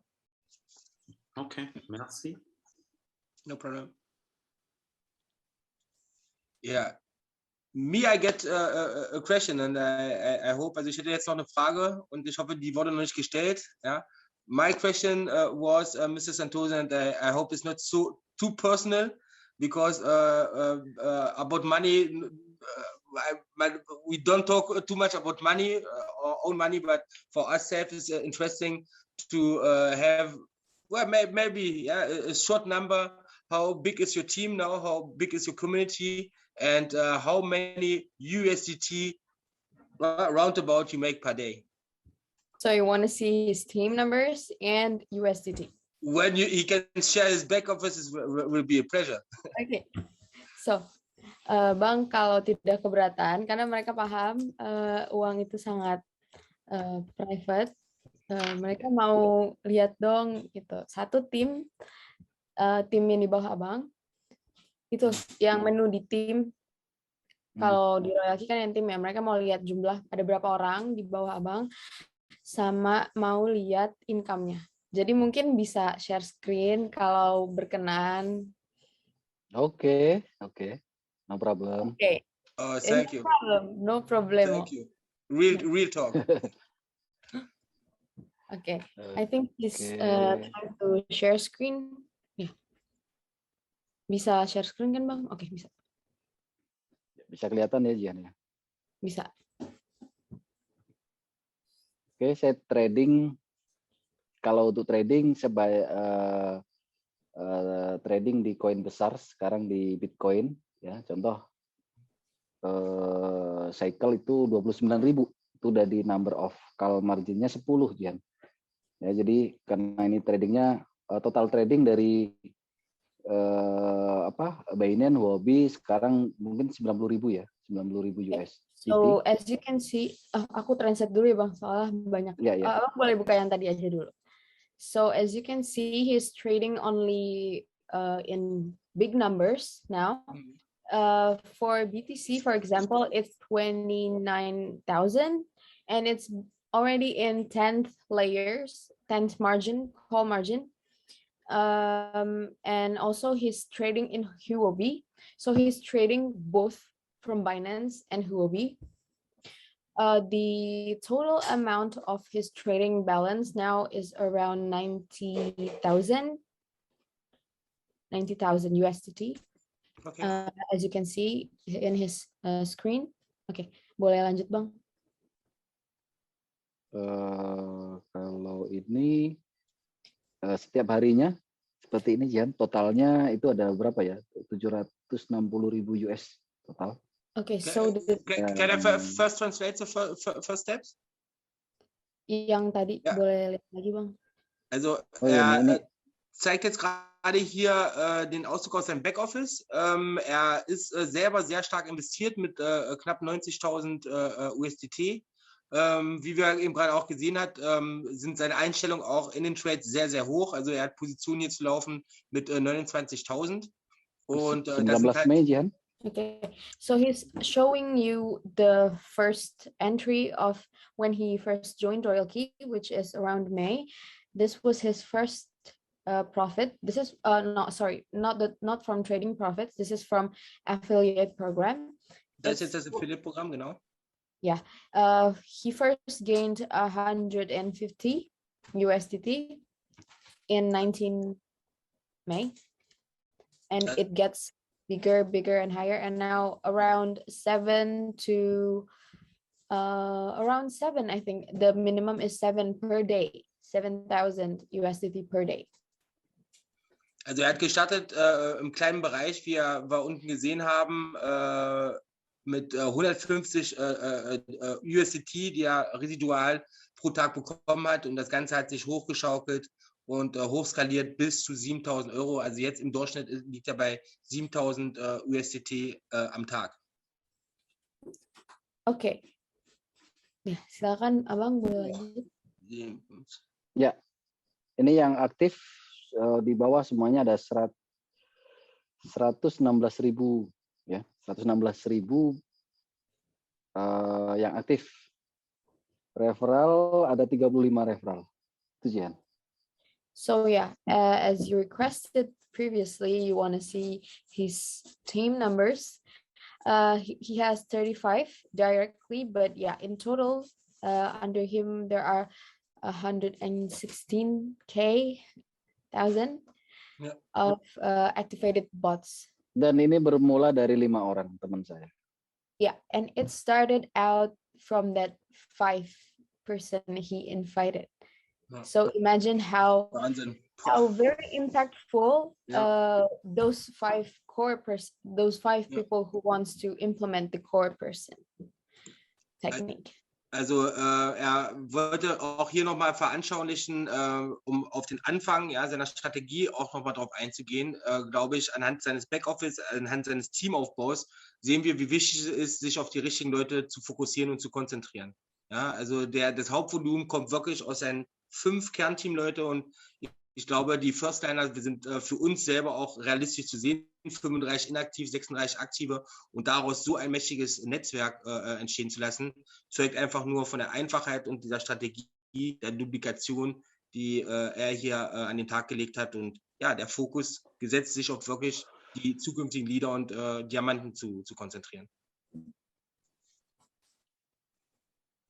Really incredible, sensational. Incredible, I know. Unbelievable. I say for the most of people, it's so imaginable to make 7Ks per day. 7Ks per day. It's just incredible for some people, and I think that makes our industry and our business so. Yeah, the people are so fear because they cannot imagine how one people can get 7K a day, but all is possible. Mr. Santoso, great respect for you, because you make it with hard work. You are not alien. You are not some guy special. You are some guy who have recognized the opportunity and make a good thing with it. Ya, Abang katanya hebat banget, dia wow banget melihat screenshot tadi. Untuk 1 orang bisa dapat 7.000 per hari, itu luar biasa banget, dan dia yakin ini bukan tanpa kerja keras. Pasti Abang emang bisa melihat opportunity yang ada, jadinya Abang bisa sampai di sini gitu. Ja, Francis. Ja, big respect, thank you. Big respect. Francis, frag bitte Mr. Santoso, das war jetzt wirklich genial, und das ist eine große Motivation für uns alle, ob er uns auch für die Anfänger, für die Anfänger unter uns, die jetzt gerade gestartet sind, auch ein paar Steps geben kann, ob er so durchschnittlich uns einen Tipp geben kann, wie viel ein V2, ein V3, ein V4 verdient durchschnittlich. Das wäre sehr super. Okay, thank you, Martin. Mr. Santoso, Martin asked, this will be very important for our community to hear from you with your experience. What is possible with V2, V3, V4? How many, roundabout, how many we can estimate with a good network to get with a rank of V2, V3, and V4. So roundabout. Oke, the income ya. The income, ya. Oke, ya jadi dia minta kira-kira berapa sih income yang didapat untuk masing-masing V2, V3, V4, V5 itu range umumnya aja berapa buat motivasi? Ya, seharusnya V3 itu satu hari itu dari bonus aktif itu sekitar 50 sampai 500 US V3. Ya, 50 USDT ya V3 50 USDT sampai 500. Oke. V4 itu 500 sampai 1000 ya. V5 1000 sampai 5000, V6 5000 sampai 10000. Range-nya itu rata-rata di teman-teman di Indonesia seperti itu. Cuma harus dilakukan dengan benar ya. Parameter yang benar dengan kelebaran paling tidak memiliki 5 kaki kelebaran. Jadi bukan 3 kaki, tapi 5 kaki yang jalan. Okay. He's saying the range for V3, it's starting from V3, he's giving the range. V3 is around 50 to 500 per day. It's basically from activation bonus and all the affiliate program bonus. For V4, it's around 500 to 1,000. For V5, it's 1,000 to 5,000. For V6, well, as you can see previously, it's around 5,000 to 10,000. Yeah. So it can be achieved if you have, he's recommending 5 under you, 5 active line or legs under you, not only 3. If you want to maximize, have at least 5. Okay. Okay, also ich schreibe das Ende nochmal auf, um es an den Anfang zu setzen, weil es mehr Sinn macht jetzt auch so. Also sprich, ganz wichtig ist, sich nicht nur auf 3 Legs zu konzentrieren, sondern das Volumen aus so breit es möglich geht zu ziehen. Ne? Also er empfiehlt immer 5 Linien, wirklich mit 5 Linien Volumen aufzubauen. Und dann ist die ungefähre Einschätzung, weil es natürlich variiert anhand des Volumens logischerweise, was da im Umlauf ist. Aber bei W3, er hat mit W3 angefangen, liegt man zwischen 50 und 500 Euro am Tag. Ja, es variiert, wie gesagt, auf Grundlage der Assets, die da verbraucht werden. Und ab W4 liegen wir von 500 bis 2000 Euro. W5 2000 bis 5000 Euro und ab W6 liegen wir schon ab 6000 plus Open End, also sprich, das sind alles Einkommensziele am Tag. Also sprich, W3 können wir schon mit zwischen 50 und 100 Euro 500 Euro am Tag rechnen und das sind auch die Werte, die wir hier auch momentan erreichen, also mehr als realistisch. Ja. Ja, danke. Vielen Dank. Thank you. Thank you. So. Sind noch Fragen irgendwo im Chat geschrieben? Ja, Moment. Im Chat ist noch was, ich habe es jetzt nicht gesehen. Chat müsste Mirko, glaube ich, haben, ne? Chat ist Mirko, ci sono ancora Chat ist aus. Anche nel chat? Non si sente, Mirko. Scusa, ecco. Non ho sentito cosa hai detto, Martin. Ci sono ancora domande nel chat che non avevamo toccato? Il chat non è attivo, momento perché mi hanno passato la sala. Aspetta, vediamo se... Ich hätte vielleicht noch eine interessante Frage. I have one question for Mr. Santoso. In which country is this in Indonesia that he gets his biggest team, his biggest community, or is it for the moment more international in South America, for example, where Mr. Orlando comes from, or where is his biggest squad or his biggest team? Biggest team. I believe it's Indonesia, but I'm asking him, okay? Abang ditanya dari semua yang di bawah abang tadi yang 116 itu, tim terbesarnya dari mana? Apakah ada mungkin tim internasional yang besar yang berkontribusi untuk naiknya rank abang dan kontribusi untuk ke income-nya itu? Dari Dari Afrika. mana? Dari Afrika. Ya. Jadi tapi yang paling besarnya di mana? Paling besar Indonesia. Ya. Yeah. 30% lah Afrika. So he's saying that around 30% of his overall team, 30% is from Africa. You listen, brother Patrick? David, you listen? Yeah, it's from Africa. But well, the first, of course, it's from Indonesia where he started, and his base team is from Indonesia. But yeah, there's a big number of team under him in Africa. Okay, good news, good news. Because we plan to go to Africa. We have a few countries where we have also activated partners, and we see the vision that in Africa we can make a lot of things, and we are happy to hear that Mr. Santoso have already built there, and yeah, we will follow his steps. That's great. Okay.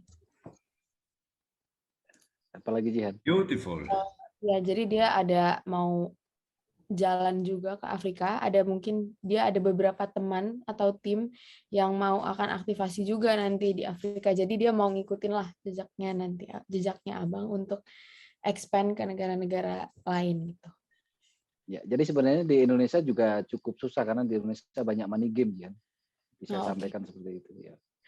He's telling you that it's actually pretty hard to develop this kind of business, the networking, the affiliate program, because in Indonesia there's a lot of money game schemes, or Ponzi, maybe you're aware of that. Yeah, there's a lot of that kind of business in Indonesia. Maybe it's kind of hard to put trust in RoyalTeam, but yeah, well, we succeeded so far in here. Very good. Nice. Okay, da ich das vielleicht keiner schreiben kann, vielleicht kann man ja die Hand heben und dann kann derjenige vielleicht was fragen. Genau. Haben wir jemand? Falls Fragen sind. Sehe ich jetzt nichts direkt. Also ich sehe keine Hand jetzt bis jetzt. Ja, ich glaube, wir sind jetzt fast 2 Stunden hier. Deswegen. Ich denke, das ist auch sehr gut gegangen jetzt, ja. Und vielleicht machen wir ein paar Schlussworte. Ich selber möchte mich wirklich sehr, sehr bedanken für dieses Statement und für dieses Engagement, der Mr. Santoso für uns hier, diese Zeit uns gegeben hat. Vielen, vielen, vielen Dank von unserer Seite. Es wird noch viel passieren. Wir werden sicher noch mal fragen, ob er mit uns dabei sein kann. Das werden wir sicher noch mal fragen. Und bis jetzt vielen, vielen Dank für alles. Und ich gebe dann, vielleicht willst du das übersetzen und dann geben wir das Wort an Mirko. Martin want to thank you, Mr. Santoso, and you, Gian, that you have take your time to share your knowledge with us, to share the history about the company.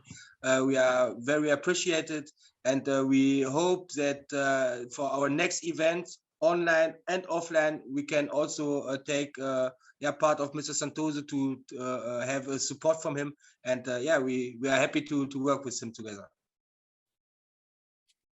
Oke, jadi Martin, terima kasih lagi, terima kasih ke Bang Santoso, Mr. Santoso, terima kasih for me, untuk saya. Terima kasih sudah meluangkan waktunya, terima kasih sudah membagikan ilmu dan tips-tipsnya. Mereka sangat bersemangat untuk kerja bareng, apakah itu nanti online atau bisa offline, bertemu langsung, mereka sangat semangat. Oke, terima kasih teman-teman semuanya. Saya juga minta maaf kepada tim yang hari ini mungkin saya belum bisa bantu apa-apa, tetapi ketika ada sesuatu teman-teman bisa hubungi Jihan, apa yang harus kita lakukan, apa yang saya bisa bantu seperti apa. Mungkin itu kita bisa bertemu di lain waktu, dan kalau memang ada mau pergi ke Indonesia, karena tim Indonesia akan membuat meeting di Januari, ya, V4 ke atas akan nginap free selama 3 hari 3 malam di Pulau Bali. Wow. Bali, I think you heard that. Okay, so I hope that I really heard what you said. He's saying that he apologized if he's not helping in a concrete way for now, but he's saying that if you need any kinds of help, please do not hesitate to contact me. I think you can ask for my contact from Mr. Orlando. Mr. Orlando has my contact. You can just chat me. It's the same. I'll deliver it to Mr. Santoso anyway. So he's also saying that we will be having international meeting or gathering around. Oh, we're doing it in Bali first. We'll do it in Punta Cana next. Yeah, he's planning to have international gathering meetings for F4 and above around January next year in Bali. For F4 above, you'd get 3 days of free staying in Bali. He's covering nice one. Nice one. So I think you better work hard to get to F4 before January, so you can get to Bali and see us. You know, you can party there. Yeah. Oh. Orlando. Coole Nachrichten, Also, das erste Incentive wurde mal ganz dezent erstmal hier rausgebracht.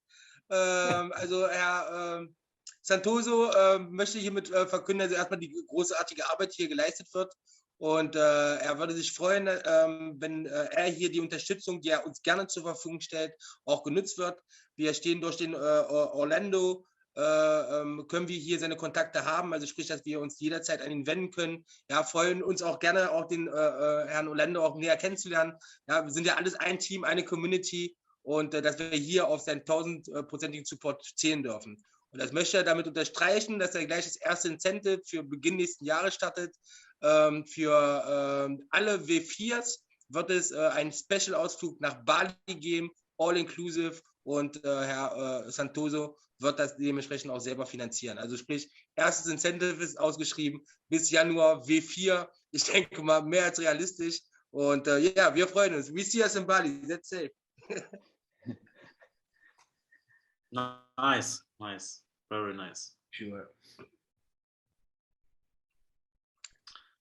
So, ich würde jetzt bitten, noch den Mirko ein Schlusswort, dass er noch ein Schlusswort auch der Mirko macht und wenn Orlando hier ist. Ich glaube, aber Orlando ist nicht mehr hier. Mirko, adesso Francis traduce ancora quello che ha detto e ti ho pregato che anche tu fai una piccola chiusura, ok? Grazie, uno statement, grazie. I want to thank you, Hihan and Mr. Santoso, for to be here, for your time, for all the information. I am sure that you are help all the people here to take the right focus, and they can, and we all together, we can help thousands and thousands of persons in this complicated moment in all the world, thanks to Royal Coup and thanks to people as you. You can translate Hihan to Santoso. Oke, katanya terima kasih Bang Mr. Santoso sudah join di sini. Mereka merasa sangat terbantu dengan adanya pemberian materi, tips dan segala ilmu yang udah tadi dijelaskan sebelumnya di masa yang menurut mereka ini masa yang sulit, dan terima kasih untuk RoyalTeam juga semua yang sudah ada di meeting hari ini. I want to thanks to Mr. Orlando for the attention. Orlando, I will come very, very soon in Dominican Republic. Next week I am there in my home because I live there. And then I want to thanks Martin, Patrick, and Francis, and Hans, and all the person that are here with us. And yes, we have to go to Bali.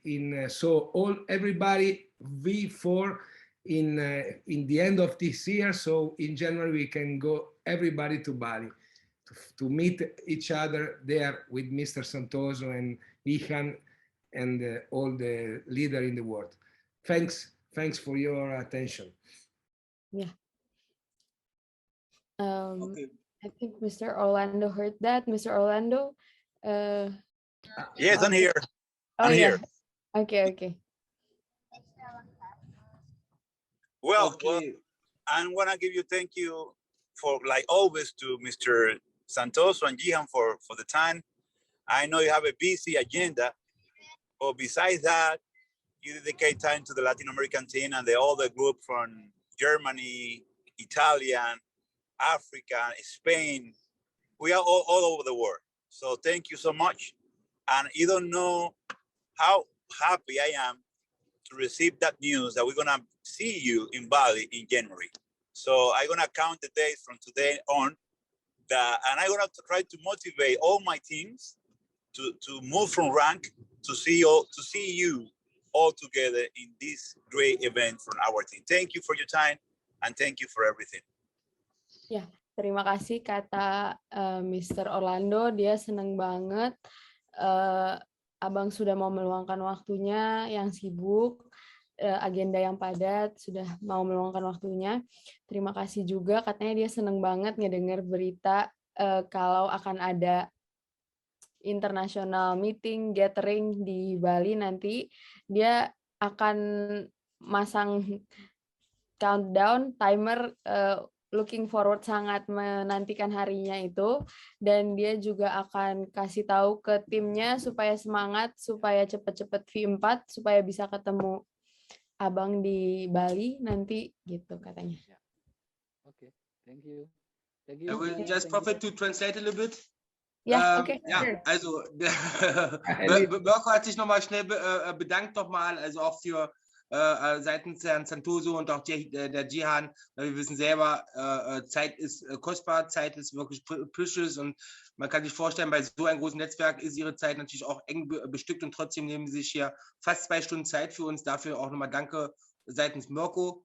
Und Herr Orlando, genau das Gleiche. Orlando, wir würden uns freuen, das werde ich Ihnen auch gleich übersetzen, Ihnen auch dementsprechend auch in einem unserer Calls zu haben. Ich merke, diese Dynamik, die können wir hier gut gebrauchen und werde ihn gleich auch für unsere Calls mal einladen, auch für das nächste Mal. Also ich denke, dass die Mischung wird passen. Denn er meinte jetzt auch, ja, und da können wir auch das erste Battle starten, dass er sich freut auf Bali, dass er jetzt gerade momentan sein gesamtes Team am Pushen ist, dass er mit so vielen W4 wie möglich nach Bali fliegt. Und das sollten wir uns natürlich auch auf der Agenda schreiben, hier auch die stärkste Squad zu stellen mit den meisten W4. Das wäre wirklich ein Traum, die meisten W4s aus dem Dachraum zu stellen. Ich glaube, in der kurzen Zeit, was wir hier erreicht haben, that's just the beginning und da freuen wir uns mega drauf.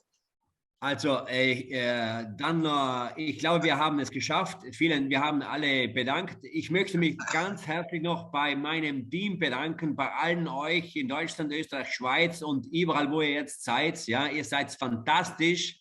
Wir machen wirklich eine großartige Arbeit.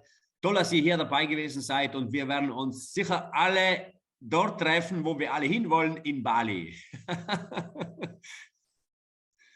Great. Axel aus der Switzerland sagt auch danke.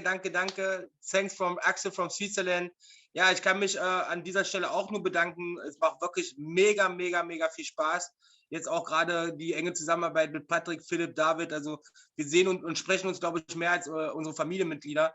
Aber das ist halt das schöne Opfer, was man dabei trägt. Ja, in der kürzesten Zeit viel Energie, viel Leidenschaft, viel Blut, viel Zeit und Schweiß auch reinzustecken. Aber ich glaube, diese Ergebnisse, die Herrn Santoso, aber auch Mirko und Martin, alle wie sie da sind, auf den Weg wollen wir ihnen auch gerne folgen, um genau diese Resultate auch für uns, für unsere Community hier auch zu erzielen. Und darauf freue ich mich. Es ist mehr als möglich. The time is now. Peter 242 sagt danke und ich übergebe das Wort. Okay, danke. Super. Danke auch von meiner Seite. Vielen lieben Dank, Martin, Mirko, Nihan und Mr. Santoso.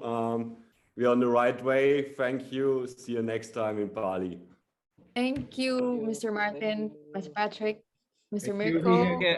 Thank you, Mr. Francis. Thank you, Yahin. Orlando. Very nice. Everyone here, thank you. Good luck and see you in Bali. Yes. Soon. We see us in Bali, for sure. Right. Thank you. Bye. Bye. Thank you. Bye. Bye. Thank you.